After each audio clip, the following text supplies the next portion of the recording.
ਨਾਨਕ ਸਿੰਘ ਦੀ ਕਹਾਣੀ ਅੰਤਰਯਾਮਤਾ। ਉਸ ਦਿਨ ਹੋਟਲ 'ਚ ਚਾਹ ਪੀਂਦਿਆਂ ਬਹਿਸ ਛਿੜ ਪਈ। ਅੰਤਰਯਾਮਤਾ ਦੇ ਵਿਸ਼ੇ ਉੱਤੇ ਪ੍ਰੋਫੈਸਰ ਸ਼ਰਮਾ, ਜਿਹੜੇ ਸੰਸਕ੍ਰਿਤ ਦੇ ਪ੍ਰੋਫੈਸਰ ਸਨ, ਇਸ ਵਿਸ਼ੇ ਨੂੰ ਧਾਰਮਿਕ ਨੁਕਤੇ ਤੋਂ ਲੈਂਦੇ ਹੋਏ ਸਾਬਤ ਕਰਨ ਦੀ ਕੋਸ਼ਿਸ਼ ਕਰ ਰਹੇ ਸਨ ਕਿ ਅੰਤਰਯਾਮਤਾ ਦੀ ਸ਼ਕਤੀ ਸਿਰਫ ਰੂਹਾਨੀ ਆਦਮੀਆਂ 'ਚ ਹੀ ਆ ਸਕਦੀ ਹੈ। ਪਰ ਸਾਇੰਸ ਦੇ ਪ੍ਰੋਫੈਸਰ ਜੋਗਿੰਦਰ ਇਸ ਥਿਊਰੀ ਨੂੰ ਦਕੀਆਨੂਸੀ ਦੱਸ ਰਹੇ ਸਨ। ਉਹਨਾਂ ਦਾ ਕਹਿਣਾ ਸੀ ਕਿ ਇਹ ਸਭ ਖੋਖਲੀਆਂ ਗੱਲਾਂ ਨੇ। ਅੰਤਰਯਾਮਤਾ ਜਾਂ ਜੋਤਿਸ਼ ਇੱਕ ਵਿਦਿਆ ਜਾਂ ਹੁਨਰ ਹੈ, ਹੋਰ ਕੁਝ ਨਹੀਂ।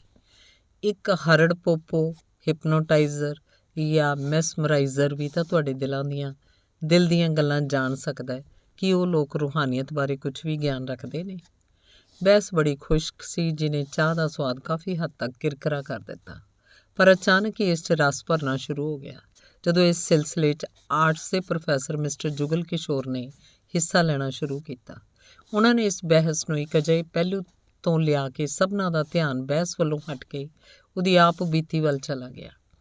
ਪ੍ਰੋਫੈਸਰ ਜੁਗਲ ਕਿਸ਼ੋਰ ਕਹਿਣ ਲੱਗਾ, ਮੈਂ ਤੇ ਸਮਝਦਾ ਹਰ ਇੱਕ ਮਰਦ, ਤੀਵੀਂ ਤੇ ਬੱਚਾ ਅੰਤਰਯਾਮੀ ਹੈ। ਕੁਦਰਤ ਨੇ ਅੰਤਰਯਾਮਤਾ ਦੀ ਸ਼ਕਤੀ ਹਰ ਇਨਸਾਨ ਨੂੰ ਦੇ ਰੱਖੀ ਹੈ, ਪਰ ਮੁਸ਼ਕਿਲ ਇਹ ਹੈ ਕਿ ਅਸੀਂ ਇਸ ਸ਼ਕਤੀ ਨੂੰ ਜ਼ਾਇਆ ਕਰ ਦਿੰਦੇ ਹਾਂ।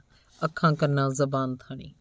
ਸਾਰੇ ਹੱਸ ਪਏ ਉਹਦੀ ਇਹ ਅਨੋਖੀ ਦਲੀਲ ਸੁਣ ਕੇ। ਤੇ ਨਵਾਂ ਪ੍ਰੋਫੈਸਰ ਅਮਰਜੀਤ ਸਿੰਘ, ਜਿਹੜਾ ਸਾਰਿਆਂ ਵਿੱਚੋਂ ਵੱਧ ਮੁਖੌਲੀ ਤੇ ਹਾਜ਼ਰ ਜਵਾਬ ਸੀ, ਕਹਿਣ ਲੱਗਾ, ਤਾਂ ਮਿਸਟਰ ਕਿਸ਼ੋਰ, ਤੁਹਾਡੇ ਖਿਆਲ 'ਚ ਅੰਤਰਯਾਮੀ ਬਣਨ ਲਈ ਆਦਮੀ ਨੂੰ ਅੰਨਾ, ਬੋਲਾ ਜਾਂ ਗੂੰਗਾ ਹੋਣਾ ਚਾਹੀਦਾ ਹੈ, ਕਿਉਂ? ਬੇਸ਼ੱਕ, ਜੁਗਲ ਕਿਸ਼ੋਰ ਉਸੇ ਗੰਭੀਰਤਾ 'ਚ ਕਹਿਣ ਲੱਗਾ। ਇਹ ਸ਼ਕਤੀ ਗੂੰਗਿਆਂ, ਬੋਲਿਆਂ ਤੇ ਅੰਨਿਆਂ ਅੰਦਰ ਇੱਕ ਨਾਰਮਲ ਆਦਮੀ ਨਾਲੋਂ ਜ਼ਿਆਦਾ ਹੁੰਦੀ ਹੈ। ਆਪਣੀ ਦਲੀਲ ਨੂੰ ਸਾਬਤ ਕਰਨ ਲਈ ਮੈਂ ਇੱਕ ਜ਼ਿੰਦਾ ਮਿਸਾਲ ਪੇਸ਼ ਕਰ ਸਕਦਾ। ਤੇ ਮਿਸਾਲ ਵਜੋਂ ਪ੍ਰੋਫੈਸਰ ਜੁਗਲ ਕਿਸ਼ੋਰ ਨੇ ਆਪਣੀ ਜ਼ਿੰਦਗੀ ਦੀ ਇੱਕ ਘਟਨਾ ਸੁਣਾਉਣੀ ਸ਼ੁਰੂ ਕੀਤੀ। ਫਸਟ ਤੋਂ ਲੈ ਕੇ 3rd ਈਅਰ ਦੀ ਪੜ੍ਹਾਈ ਤੱਕ ਮੇਰੇ ਮਾਪਿਆਂ ਦੀ ਮਾਇਕ ਹਾਲਤ ਕਾਫੀ ਖਰਾਬ ਸੀ, ਜਿਸ ਕਰਕੇ ਮੈਂ ਹੋਸਟਲ ਦੇ ਬਜਾਏ ਇੱਕ ਸਸਤੇ ਜਿਹੇ ਕਿਰਾਏ 'ਤੇ ਕਮਰੇ 'ਚ ਰਹਿੰਦਾ ਸੀ। ਇੱਕ ਗੁੰਮਨਾਮ ਜਿਹੇ ਬਾਜ਼ਾਰ ਦੀ ਨੁੱਕਰ 'ਤੇ। ਹੇਠਾਂ ਇੱਕ ਘਟੀਅਲ ਜਿਹੀ ਦੁਕਾਨ ਸੀ ਤੇ ਉਤਲੇ ਹਿੱਸੇ 'ਚ ਮੇਰਾ ਕਮਰਾ। ਥਲਵਾਂ ਦੁਕਾਨਦਾਰ ਇੱਕ ਬੁੱਢਾ ਜਿਹਾ ਦਮੇ ਦਾ ਰੋਗੀ ਸੀ, ਜਿਹੜਾ ਸਾਰਾ ਦਿਨ ਦੁਕਾਨ ਦੀ ਪਿਛਲੀ ਕੰਧ ਨਾਲ ਢਾਸਣਾ ਲਾਈ ਹੁੱਕਾ ਪੀਂਦਾ ਤੇ ਖੰਘਦਾ ਰਹਿੰਦਾ, ਤੇ ਉਹਦੀ ਲੜਕੀ ਦੁਕਾਨ ਦਾ ਕੰਮ ਚਲਾਉਂਦੀ ਸੀ। ਦੁਕਾਨ 'ਤੇ ਸਿਗਰਟ, ਬੀੜੀਆਂ ਤੇ ਭੁੱਜੇ ਹੋਏ ਛੋਲੇ, ਮੁਰਮੁਰਾ ਆਦਿ ਸੌਦਾ ਹੁੰਦਾ ਸੀ। ਇਹ ਤੋਂ ਛੁੱਟ ਬੱਚਿਆਂ ਲਈ ਸਸਤੇ ਮੁੱਲ ਦੇ ਖਿਡੌਣੇ ਤੇ ਕੁਝ ਕਾਪੀਆਂ, ਪੈਨਸਲਾਂ ਜਾਂ ਉਰਦੂ, ਹਿੰਦੀ ਦੇ ਤੇ ਪੰਜਾਬੀ ਦੇ ਕਾਇਦੇ ਵੀ ਰੱਖੇ ਸੀ। ਜਿੰਨੀ ਵਾਰੀ ਵੀ ਮੈਂ ਪੌੜੀਆਂ ਚੜ੍ਹਦਾ ਉਤਰਦਾ, ਮੇਰਾ ਧਿਆਨ ਉਸ ਕੁੜੀ ਵੱਲ ਚਲਾ ਜਾਂਦਾ, ਜਿਹੜੀ ਹਮੇਸ਼ਾ ਇੱਕੋ ਤਰ੍ਹਾਂ ਦੀ ਪੋਜ਼ 'ਚ ਬੈਠੀ ਹੁੰਦੀ ਤੇ ਬਿਨਾਂ ਬੋਲਿਆਂ ਚਾਲਿਆਂ ਸੌਦਾ ਵੇਚੀ ਜਾਂਦੀ। ਮੈਂ 3 ਸਾਲ ਉਸੇ ਮਕਾਨ 'ਚ ਗੁਜ਼ਾਰੇ ਤੇ 3 ਸਾਲ ਮੈਂ ਉਸ ਕੁੜੀ ਨੂੰ ਇਹੋ ਕੁਝ ਕਰਦਿਆਂ ਵੇਖਦਾ ਰਿਹਾ। ਪਹਿਲ ਜਦੋਂ ਮੈਂ ਉਹਨੂੰ ਵੇਖਿਆ ਤਾਂ ਉਹਦੀ ਉਮਰ 13-14 ਵਰ੍ਹਿਆਂ ਦੀ ਸੀ। ਰੰਗ ਰੂਪ ਉਹਦਾ ਮਾੜਾ ਨਹੀਂ ਸੀ, ਪਰ ਸਰੀਰਕ ਰਹਿਤ ਵੱਲੋਂ ਬਿਲਕੁਲ ਜ਼ੀਰੋ। ਝਾਟਾ ਖਿੰਡਿਆ ਹੋਇਆ, ਕੱਪੜੇ ਮੈਲੇ, ਚਿੱਕੜ ਤੇ ਅਣਧੋਤਾ ਮੂੰਹ। ਉਹ ਆਪਣੇ ਕੰਮਕਾਰ 'ਚ ਕਾਫੀ ਚੁਸਤ ਸੀ। ਸ਼ੁਰੂ 'ਚ ਤਾਂ ਮੈਂ ਉਸ ਬਾਬਤ ਕਦੀ ਬਹੁਤਾ ਨਹੀਂ ਸੀ ਸੋਚਿਆ, ਪਰ ਜਿਉਂ-ਜਿਉਂ ਜਵਾਨ ਹੁੰਦੀ ਗਈ, ਜਵਾਨ ਦੇ ਨਾਲ ਉਹਦਾ ਹੁਲੀਆ ਵੀ ਬਦਲਦਾ ਗਿਆ, ਤਾਂ ਉਸ ਬਾਰੇ ਮੈਂ ਕਈ ਤਰ੍ਹਾਂ ਦੀਆਂ ਸੋਚਾਂ ਸੋਚਣ ਲੱਗ ਪਿਆ। ਉਹਦਾ ਪਿਓ ਪਤਾ ਨਹੀਂ ਕਿਹੋ ਜਿਹੀ ਮਿੱਟੀ ਦਾ ਘੜਿਆ ਸੀ ਕਿ ਜਵਾਨ ਧੀ ਨੂੰ ਸੌਦਾ ਤੋਲਣ ਤੇ ਬਿਠਾ ਛੱਡਿਆ ਸੂ। ਆਖਿਰ ਕਾਤੀ ਕਿ ਵਿਚਾਰੀ ਇਸ ਖਲਜਗਨ ਨੂੰ ਨਿਭਾਏਗੀ। ਮੇਰੀ ਦਿਲਚਸਪੀ ਉਸ ਨਾਲ ਇੱਥੋਂ ਤੱਕ ਵੱਧ ਗਈ ਕਿ ਦਿਲ ਕਰੇ ਉਸ ਨਾਲ ਕੁਝ ਗੱਲਾਂ ਕਰਾਂ। ਮੇਰਾ ਮਤਲਬ ਦਾ ਕੋਈ ਸੌਦਾ ਉਸ ਪਾਸ ਛੁੱਟ ਸਿਗਰਟਾਂ ਤੋਂ ਨਹੀਂ ਸੀ, ਪਰ ਘਟੀਆ ਕਿਸਮ ਦੇ। ਇੱਕ ਦਿਨ ਮੈਂ ਜਾਣ ਕੇ ਉਸ ਥੜੇ 'ਤੇ ਜਾ ਖੜੋਤਾ ਤੇ ਇਸ ਤੋਂ ਪਹਿਲਾਂ ਕਿ ਉਸ ਪਾਸੋਂ ਕੋਈ ਚੀਜ਼ ਮੰਗਦਾ, ਮੇਰੇ ਵੱਲ ਤੱਕ ਕੇ ਸ਼ਰਮਿੰਦਾ ਜਿਹਾ ਹਾਸਾ ਹੱਸੀ। ਫਿਰ ਸਿਗਰਟਾਂ ਵਾਲੇ ਡੱਬੇ 'ਚੋਂ ਇੱਕ ਡੱਬੀ ਚੁੱਕ ਕੇ ਮੇਰੇ ਵੱਲ ਵਧਾਉਂਦਿਆਂ ਉਸ ਕੁਝ ਇਸ਼ਾਰੇ ਕੀਤੇ, ਜਿਸ ਤੋਂ ਮੈਨੂੰ ਪਤਾ ਲੱਗਿਆ ਕਿ ਇਹ ਗੂੰਗੀ ਤੇ ਬੋਲੀ ਹੈ। ਮੈਂ ਹੈਰਾਨ ਸੀ ਕਿ ਉਹਨੂੰ ਮੇਰੇ ਇਰਾਦੇ ਦਾ ਕਿਵੇਂ ਪਤਾ ਲੱਗ ਗਿਆ। ਸੋਚਿਆ ਸ਼ਾਇਦ ਮੇਰੇ ਕੋਟ ਪੈਂਟ ਨੂੰ ਵੇਖ ਕੇ ਉਹ ਸਮਝ ਲਿਆ ਹੋਏਗਾ ਕਿ ਮੈਂ ਸਿਗਰਟਾਂ ਦਾ ਗਾਹਕ ਹਾਂ। ਬੇਦਿਲੇ ਜੇ ਮੈਂ ਇੱਕ ਡੱਬੀ ਉਸ ਪਾਸੋਂ ਖਰੀਦੀ ਤੇ ਕਾਲਜ ਚਲਾ ਗਿਆ।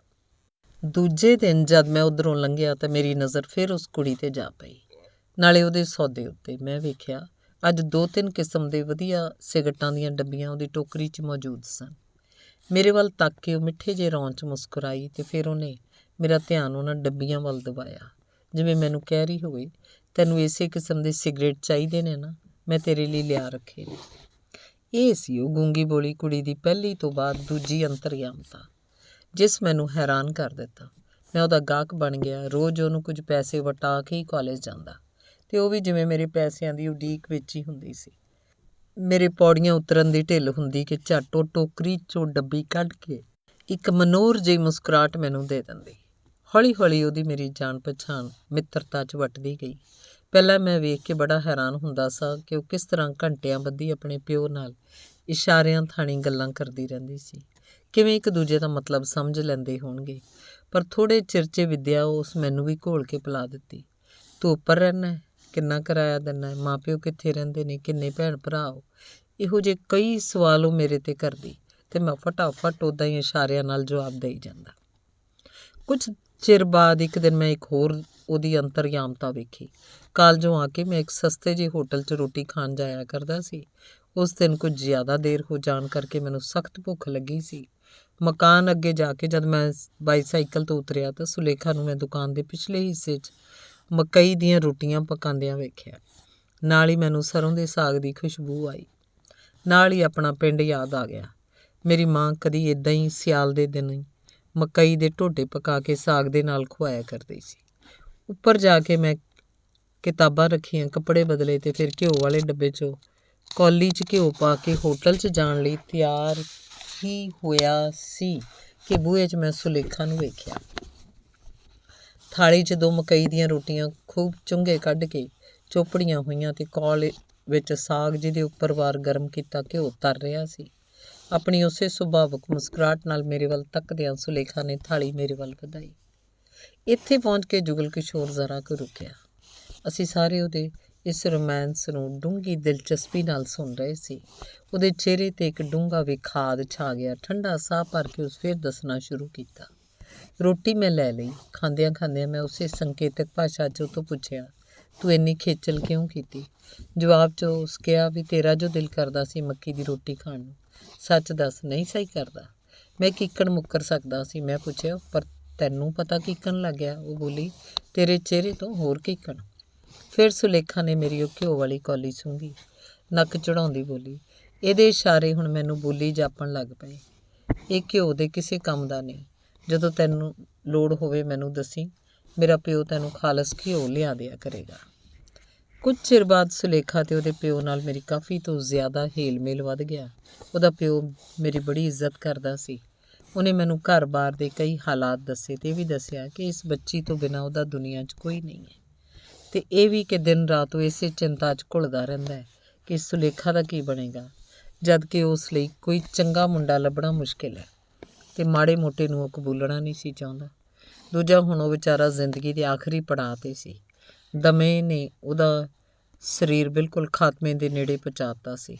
ਬਹੁਤਾ ਫਿਕਰ ਉਹਨੂੰ ਇਸ ਗੱਲ ਦਾ ਮਾਰ ਰਿਹਾ ਸੀ ਕਿ ਜੇ ਉਹਨੇ ਆਪਣੇ ਜਿਉਂਦਿਆਂ ਸੁਲੇਖਾ ਦਾ ਕੋਈ ਆਰ-ਪਾਰ ਨਾ ਕੀਤਾ ਤਾਂ ਪਿੱਛੋਂ ਉਹਦਾ ਕੀ ਬਣੇਗਾ।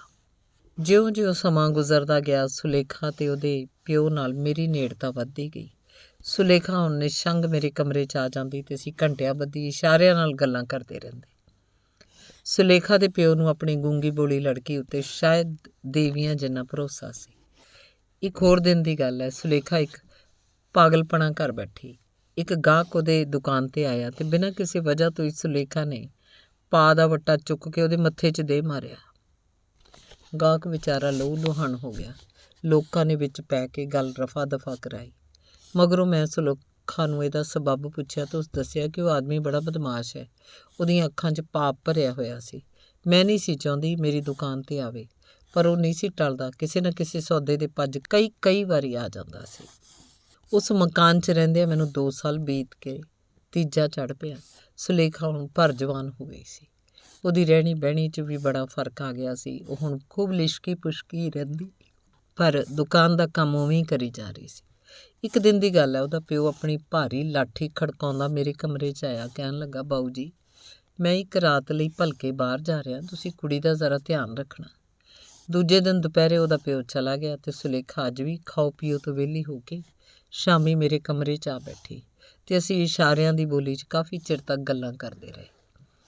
ਗੱਲਾਂ ਦੇ ਸਿਲਸਿਲੇ 'ਚ ਸੁਲੇਖਾ ਨੇ ਦੱਸਿਆ ਕਿ ਉਹਨੂੰ ਹੇਠਾਂ ਦੁਕਾਨ 'ਚ ਇਕੱਲਿਆਂ ਸੌਂਦਿਆਂ ਡਰ ਲੱਗਦਾ। ਮੈਂ ਉਹਨੂੰ ਕਿਹਾ, ਜੇ ਤੈਨੂੰ ਕੋਈ ਇਤਰਾਜ਼ ਨਾ ਹੋਵੇ ਤਾਂ ਤੂੰ ਅੱਜ ਦੀ ਰਾਤ ਮੇਰੇ ਕਮਰੇ 'ਚ ਆ ਕੇ ਸੌਂ ਰਹੋ।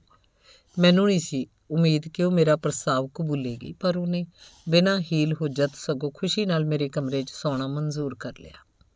ਉਹ ਹੇਠੋਂ ਜਾ ਕੇ ਆਪਣਾ ਬਿਸਤਰਾ ਚੁੱਕ ਲਿਆਈ, ਕਮਰੇ ਦੀ ਇੱਕ ਨੁੱਕਰੇ ਵਿਛਾ ਕੇ ਲੇਟ ਗਈ। ਬੱਤੀ ਬੁਝਾ ਕੇ ਜਦ ਮੈਂ ਆਪਣੇ ਮੰਜੇ 'ਤੇ ਲੰਮਾ ਪਿਆ ਤੇ ਥੋੜ੍ਹੀ ਦੇਰ ਬਾਅਦ ਮੇਰੇ ਜਜ਼ਬਾਤ ਵਿੱਚ ਇੱਕ ਅਜੀਬ ਤਰ੍ਹਾਂ ਦੀ ਖਲਬਲੀ ਮਚ ਗਈ, ਜਿਹਨੇ ਮੈਨੂੰ ਕਈ ਘੰਟੇ ਬੇਆਰਾਮ ਕਰੀ ਰੱਖਿਆ। ਮੇਰੀ ਹੋਸ਼ ਤੇ ਸਮਝ, ਇਖਲਾਕ ਤੇ ਈਮਾਨ ਸਭ ਕੁਝ ਰਾਤ ਦੇ ਉਸ ਹਨੇਰੇ 'ਚ ਡੁੱਬਦਾ ਚਲਾ ਜਾ ਰਿਹਾ ਸੀ। ਆਪਣੇ ਆਪ ਉੱਤੇ ਕਾਬੂ ਪਾਉਣ ਦੀ ਬੜੀ ਕੋਸ਼ਿਸ਼ ਕੀਤੀ, ਪਰ ਬੜਾ ਸਮਝਾਇਆ ਆਪਣੇ ਮਨ ਨੂੰ ਕਿ ਮੈਂ ਨਿਰਾ ਪਾਪ ਦੀ ਖਾਈ 'ਚ ਹੀ ਨਹੀਂ ਡਿੱਗਣ ਲੱਗਾ। ਇੱਕ ਭਲੇ ਆਦਮੀ ਨਾਲ ਵਿਸ਼ਵਾਸਘਾਤ ਦਾ ਦੋਸ਼ੀ ਵੀ ਬਣ ਜਾਵਾਂਗਾ, ਜਿਹੜਾ ਮੇਰੀ ਸ਼ਰਾਫਤ 'ਤੇ ਵਿਸ਼ਵਾਸ ਕਰਕੇ ਆਪਣੀ ਜਵਾਨ ਲੜਕੀ ਨੂੰ ਮੇਰੇ ਭਰੋਸੇ ਛੱਡ ਗਿਆ। ਪਰ ਅਮੋੜ ਦਿਲ ਨੇ ਇੱਕ ਨਾ ਸੁਣੀ ਤੇ ਅੱਧੀ ਪੌਣੀ ਰਾਤ ਇਸੇ ਹਾਲਤ 'ਚ ਗੁਜ਼ਾਰੀ। ਤੇ ਇਸ ਤੋਂ ਬਾਅਦ ਜਦ ਮੇਰਾ ਦਿਲ ਬਿਲਕੁਲ ਬੇਕਾਬੂ ਹੋ ਗਿਆ ਤਾਂ ਮੈਂ ਉੱਠ ਖੜੋਤਾ, ਦੱਬੇ ਪੈਰੀ ਸੁਲੇਖਾ ਦੇ ਬਿਸਤਰੇ ਵੱਲ ਵਧਣ ਲੱਗਾ। ਕਮਰੇ 'ਚ ਹਨੇਰਾ ਘੁੱਪ ਸੀ। ਬੱਤੀ ਮੈਂ ਜਾਣ ਕੇ ਨਾ ਜਗਾਈ। ਛੇਕੜ ਮੇਰਾ ਹੱਥ ਸੁਲੇਖਾ ਦੇ ਬਿਸਤਰੇ ਨੂੰ ਛੋਇਆ। ਫਿਰਦਾ ਫਿਰਦਾ ਉਹਦੇ ਸਾਰੇ ਬਿਸਤਰੇ ਨੂੰ ਟਟੋਲ ਗਿਆ। ਮੈਂ ਹੱਕਾ ਬੱਕਾ ਰਹਿ ਗਿਆ। ਜਦ ਬਿਸਤਰਾ ਖਾਲੀ ਹੋਣ ਦਾ ਮੈਨੂੰ ਯਕੀਨ ਹੋ ਗਿਆ, ਬੱਤੀ ਜਗਾਈ। ਬਿਸਤਰਾ ਵੀ ਖਾਲੀ ਸੀ, ਕਮਰਾ ਵੀ ਖਾਲੀ। ਸੁਲੇਖਾ ਕਿਤੇ ਨਹੀਂ ਸੀ। ਬੂਹਾ ਖੁੱਲ੍ਹਾ ਵੇਖ ਕੇ ਮੈਂ ਸਮਝਿਆ ਸ਼ਾਇਦ ਬਾਹਰ ਨਿਕਲੀ ਹੋਵੇ। ਟਾਰਚ ਲੈ ਕੇ ਨਿਕਲਿਆ, ਪਰ ਉਹ ਕਿਤੇ ਨਹੀਂ ਸੀ। ਛਿੱਕੜ ਪੌੜੀਆਂ ਉਤਰ ਕੇ ਮੈਂ ਦੁਕਾਨ ਅੱਗੇ ਆ ਪਹੁੰਚਿਆ। ਟਾਰਚ ਦੀ ਮਦਦ ਨਾਲ ਤੱਕਿਆ, ਬੂਹੇ ਨੂੰ ਜੰਦਰਾ ਨਹੀਂ ਸੀ ਵੱਜਾ ਹੋਇਆ। ਧੱਕ ਕੇ ਵੇਖਿਆ, ਅੰਦਰੋਂ ਬੰਦ ਸੀ। ਮੇਰਾ ਸਾਹ ਸੱਤ ਮੁੱਕ ਗਿਆ। ਡੋਲਦੀਆਂ ਲੱਤਾਂ ਨਾਲ ਮੈਂ ਮੁੜ ਉੱਪਰ ਚੜ੍ਹ ਆਇਆ ਤੇ ਸਵੇਰ ਦਾ ਸੂਰਜ ਚੜ੍ਹਨ ਤੋਂ ਪਹਿਲਾਂ ਹੀ ਮੈਂ ਆਪਣਾ ਬੋਰੀਆ ਬਿਸਤਰਾ ਸਮੇਟ ਕੇ ਉੱਥੋਂ ਨਿਕਲਣ ਦੀ ਕੀਤੀ ਤੇ ਇੱਕ ਦੋਸਤ ਦੇ ਮਕਾਨ 'ਤੇ ਜਾ ਠਹਿਰਿਆ। ਇਹ ਜੇ ਮੇਰੀ ਦਲੀਲ ਦੀ ਪ੍ਰੌੜਤਾ 'ਚ ਇੱਕ ਜਿਉਂਦਾ ਜਾਗਦਾ ਸਬੂਤ। ਜੁਗਲ ਕਿਸ਼ੋਰ ਦੀ ਆਪ ਬੀਤੀ ਸੁਣ ਕੇ ਅਸੀਂ ਸਭਨਾਂ ਨੂੰ ਉਹਦੀ ਦਲੀਲ 'ਤੇ ਕਾਇਲ ਹੋਣਾ ਪਿਆ। ਧੰਨਵਾਦ।